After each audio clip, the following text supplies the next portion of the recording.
Hello my dear students, welcome to the Victory Institutes online platform.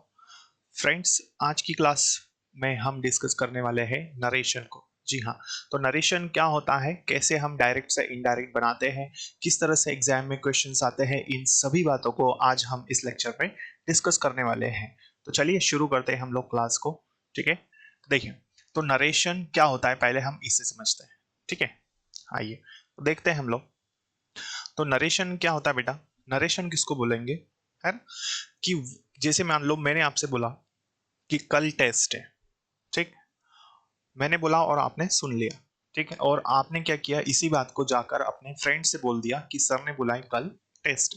ठीक, तो ये सारी बातें जितनी भी हुई है, ये सारी की सारी बातचीत, इसी को हम कहेंगे नरेशन। ठीक, तो नरेशन क्या है, वक्ता द्वारा, वक्ता मतलब जो बोल रहा है, ठीक है, उसकी बात को अपने शब्दों में, मतलब मैंने बोला आपने सुना और आपने क्या कर दिया उस बात को, तो वक्ता द्वारा कही गई बात को अपने शब्दों में किसी और से जैसा का वैसा कहना, यही कहलाता है हमारा नरेशन। ठीक, तो नरेशन क्या है, वक्ता द्वारा कही गई बात को अपने शब्दों में किसी और से जो का त्यों कहना क्या कहलाता है, नरेशन कहलाता है।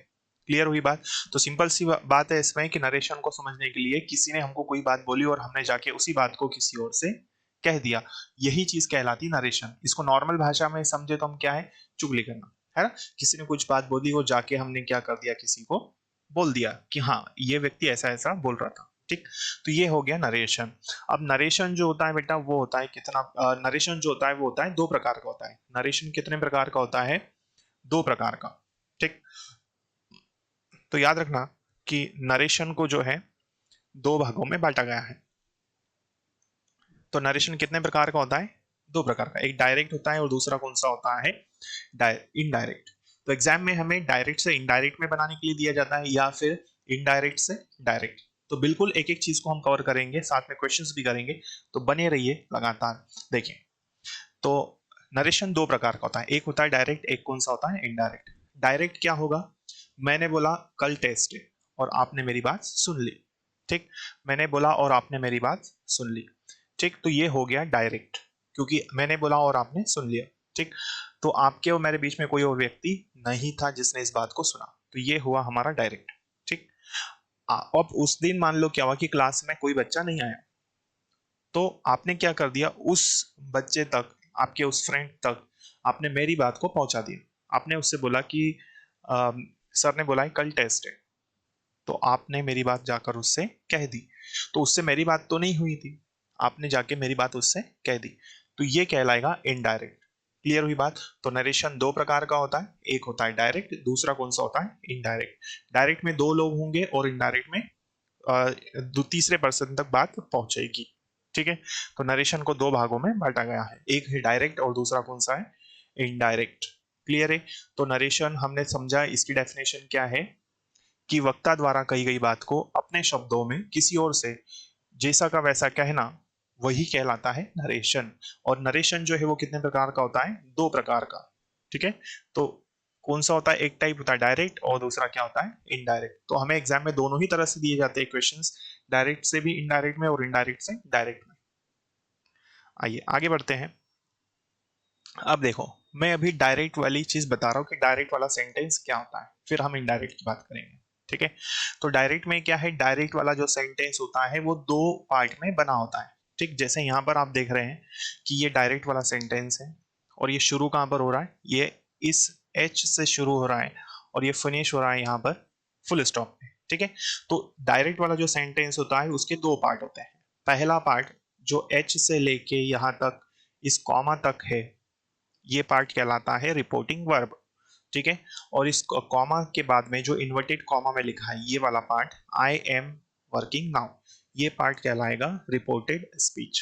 ठीक, तो हमने देखा कि जो डायरेक्ट वाला सेंटेंस होता है वो एक ही होता है लेकिन उसके दो पार्ट्स होते हैं। पहला पार्ट कहलाता है उसका रिपोर्टिंग वर्ब, दूसरा पार्ट कहलाता है रिपोर्टेड स्पीच। तो रिपोर्टिंग वर्ब और रिपोर्टेड स्पीच के बीच में कॉमा लगा होता है। ठीक, फिर से एक बार देखना इसको डायरेक्ट को, क्योंकि हमको ये चीज हमारी लास्ट तक साथ नहीं छोड़ेगी जब तक ये चैप्टर फिनिश नहीं होता तब तक। ठीक है, तो रिपोर्टिंग वर्ब पहला वाला पार्ट है ठीक, रिपोर्टेड स्पीच दूसरा वाला पार्ट। अब इसमें एक और चीज याद रखनी है कि रिपोर्टिंग वर्ब और रिपोर्टेड स्पीच के बीच में क्या लगाया जाता है, कॉमा। रिपोर्टिंग वर्ब और रिपोर्टेड स्पीच के बीच में क्या लगाते हैं, कॉमा। और रिपोर्टेड स्पीच जो होता है वो हमारा कौन सा पार्ट होता है, दूसरा। और रिपोर्टेड स्पीच हमेशा किस में होता है, इन्वर्टेड कॉमा में पैक होता है। यही चीज कहलाती है नरेशन। मतलब नरेशन में भी कौन सी बात कर रहे हैं हम लोग, डायरेक्ट वाले सेंटेंस की बात कर रहे हैं। ये सेंटेंस पूरा एक ही है, तो आपको समझ में आया क्या है कि डायरेक्ट वाला सेंटेंस यहां से यहां तक है पूरा। इसके पहले कॉमा के से पहला वाला पार्ट जो कहलाता है रिपोर्टिंग वर्ब, दूसरे वाले पार्ट को हम बोलते हैं रिपोर्टेड स्पीच। ठीक है, और जो रिपोर्टेड स्पीच होता है ये डबल इन्वर्टेड कॉमा में पैक होता है। क्लियर है। तीसरी बात है कि रिपोर्टिंग वर्ब का फर्स्ट लेटर और रिपोर्टेड स्पीच का फर्स्ट लेटर क्या होता है, ये कैपिटल होता है। ऐसा जरूरी नहीं है लेकिन हम मान लेते हैं। ठीक है, तो इतनी सारी बातें हैं डायरेक्ट के सेंटेंस के बारे में। आई होप आपको ये चीज समझ में आ चुकी होगी। तो ये हमने डिस्कस किया है डायरेक्ट वाला सेंटेंस क्या होता है। ठीक, आइए अब हम आगे बढ़ते हैं अब हम आगे बढ़ते हैं और देखते हैं कि इनडायरेक्ट क्या होता है। ठीक है, देखिए हम चीजें टुकड़ों टुकड़ों में समझने वाले हैं। ठीक है, एक साथ हो सकता है बहुत सारे डाउट्स आए आपके दिमाग में कि कैसे होगा, तो हम धीरे धीरे करके आगे समझेंगे। ठीक, तो अभी हाल फिलहाल आपके दिमाग में बहुत सारे डाउट्स आ सकते हैं, तो अभी हम एक एक करके सारी चीजें कवर करेंगे। ठीक, क्योंकि ये चैप्टर बहुत डिफिकल्ट पड़ता है, बहुत ज्यादा पेचीदा है और बहुत सारी प्रॉब्लम हमें आती है, तो इसको हम बिल्कुल आसान तरीके से पढ़ेंगे। तो जितना बता रहा हूं ध्यान से समझिए। देखो, तो इनडायरेक्ट की बात कर रहा हूं मैं। ठीक, तो डायरेक्ट वाला जो सेंटेंस है उसके बारे में हमें देखना, इनडायरेक्ट के बारे में हम पढ़ रहे हैं। अभी हमने देखा डायरेक्ट क्या होता है, अब हम इनडायरेक्ट बनाएंगे। देखिए, तो रिपोर्टिंग वर्ब जो होता है, पहली बात आप याद रखना कि ये जो रिपोर्टिंग वर्ब है इसका टेंस नहीं बदलता कभी भी, है ना। ऊपर आप देखें डायरेक्ट में तो ये सब्जेक्ट है, ये वर्ब का सेकेंड फॉर्म है, ये ऑब्जेक्ट है।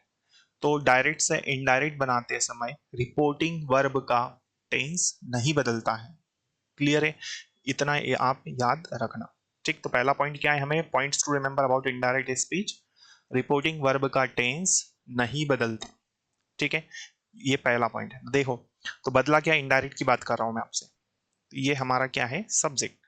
फिर ये टोल्ड आया है, ये टोल्ड कैसे आया आगे मैं बताऊंगा आपको। ठीक, तो अभी आपको इतना याद रखना है, क्या टेंस चेंज हुआ रिपोर्टिंग वर्ब का, नहीं हुआ। टेंस बदला क्या, नहीं। ठीक, यहां तक चीजें क्लियर है। फिर दूसरी बात है, ये जो बीच वाला कॉमा लगा होता है रिपोर्टिंग वर्ब और रिपोर्टेड स्पीच के बीच वाला कॉमा, इसको हटा के हम कनेक्टर डैट यूज करते हैं। क्या यूज करते हैं, कनेक्टर डैट। तो दूसरा पॉइंट है, हमको जब इनडायरेक्ट बनाना हो तो रिपोर्टिंग वर्ब और रिपोर्टेड स्पीच के बीच वाले कॉमा को हटाकर उसकी जगह हम क्या लगाते हैं, कनेक्टर डैट का यूज करते हैं। तो इनको आप बारीकी से समझना है। अभी आपको ये डाउट आया होगा कि सर ये टोल्ड कैसे आया, इसे हम बताएंगे। ठीक है, तो ये टोल्ड कैसे आया इसको हम डिस्कस करेंगे। अभी पहली बात आपको ये समझ में आया कि क्या होता है, रिपोर्टिंग वर्ब का टेंस नहीं बदलता। रिपोर्टिंग वर्ब और रिपोर्टेड स्पीच के बीच वाले कॉमा को हटाकर हम कनेक्टर डैट का यूज करते हैं। ठीक है, यहां तक चीजें क्लियर है। तो इसमें अब ये कैसे आया देखना, ये टोल्ड क्यों आया इसको समझो, है ना। टोल्ड कैसे आया इसको हमको समझना है। देखो, तो टोल्ड कैसे आया ये हम यहाँ पर देख रहे हैं। टोल्ड कैसे आया देखो, यदि डायरेक्ट वाला सेंटेंस आपका लिखा होता है सेड, यदि ऑब्जेक्ट के साथ होता है, सेड ऑब्जेक्ट के साथ होता है डायरेक्ट में, मतलब जैसे ये लिखा ही सेड टू मी, तो यहाँ पर ये जो सेड है ये क्या है, ऑब्जेक्ट के साथ है, मतलब मी है यहाँ पर। तो पहले पॉइंट में हमको यही बोला, सेड अगर ऑब्जेक्ट के साथ होगा तो वो इनडायरेक्ट में किस में बदलेगा, टोल्ड में। तो ये फिर क्या बदलेगा, ही टोल्ड मी। क्लियर हुई बात। तो इस तरह से ये चेंज होता है। क्लियर हुई बात। चलो इसके अलावा एक और एग्जांपल देख लेते हैं। मान लो अगर सेड लिखा हो, सेड अगर सिर्फ सेड लिखा हो बिना ऑब्जेक्ट का, तो ये सेड का सेड ही रहेगा। जैसे ऐसा लिखा है, सिर्फ इतना लिखा होता हमारे पास डायरेक्ट में कि ही सेड, तो इसका चेंज क्या करते हैं हम लोग, यहाँ पर सेड बिना ऑब्जेक्ट का है तो इस सेड का क्या हो जाता, सेड ही हो जाता। ठीक है, तो ही सेड मतलब ही सेड। क्लियर है यहाँ तक। तो सेड यदि ऑब्जेक्ट के साथ हो तो टोल्ड में बदलेगा, नहीं है तो फिर हम नो चेंज करेंगे। क्लियर, आप देख रहे हैं स्क्रीन पर। ठीक, तो ये हमारा डायरेक्ट से इनडायरेक्ट बनाने में रूल है। क्लियर हुई बात। तो यहां तक अभी हमने कुछ पॉइंट्स को कवर करा कि रिपोर्टिंग वर्ब का जो टेंस होता है वो नहीं बदलता है जब हम इनडायरेक्ट बनाते। रिपोर्टिंग वर्ब और रिपोर्टेड स्पीच के बीच वाले कॉमा को हटाकर हम डायरेक्ट लगाते हैं। ठीक, और ये सेड कैसे हुआ ये आप समझ चुके हो। ठीक है, तो आज की क्लास में हमने इसको सिर्फ यहां तक देखा कि कैसे हम यहाँ पर इसको चेंज करते हैं। ठीक है, यदि नहीं आया तो एक बार और देख लो। ठीक, फिर हम देखते हैं आगे। देखिए, तो ही सेड टू मी, तो सबसे पहले रूल में हमने क्या बोला है कि सेड अगर ऑब्जेक्ट के साथ हो तो इसको हम किस में बदलेंगे, टोल्ड में। तो ही टोल्ड मी, ये जो बीच वाला कॉमा है इसको हटाकर हम कनेक्टर दैट का यूज करेंगे। क्लियर हुई बात? ठीक, तो इतनी चीजें आप अच्छे से समझ गए होंगे ऐसा मुझे लगता है। ठीक है, तो ये वाला रूल आपको अच्छे से याद रखना है। तो आज की क्लास में हमने देखा कि आधा सेंटेंस हमने कंप्लीट किया है। इसके बाद में आने वाले बहुत सारे रूल्स है इसमें, जिसको हम बारीकी से एक एक करके सारी चीजें पढ़ेंगे। तो ये हम डिस्कस करेंगे नेक्स्ट लेक्चर में। ठीक है, क्योंकि ये चैप्टर बहुत बड़ा है और इसको हमको अच्छे से समझना है। ठीक, तो फिर मिलेंगे हम लोग नेक्स्ट लेक्चर में। तब तक के लिए जय हिंद, जय भारत, भारत माता की जय। वीडियो यदि अच्छा लगा हो तो लाइक करना ना भूले और ज्यादा से ज्यादा लोगों तक आप इसे शेयर करें। ठीक है, और चैनल पर आप पहली बार आए तो इसको सब्सक्राइब कर लीजिए, क्योंकि आने वाली क्लासेस के लेक्चर्स आपको मिल सके। Thank you so much. जय हिंद, जय भारत।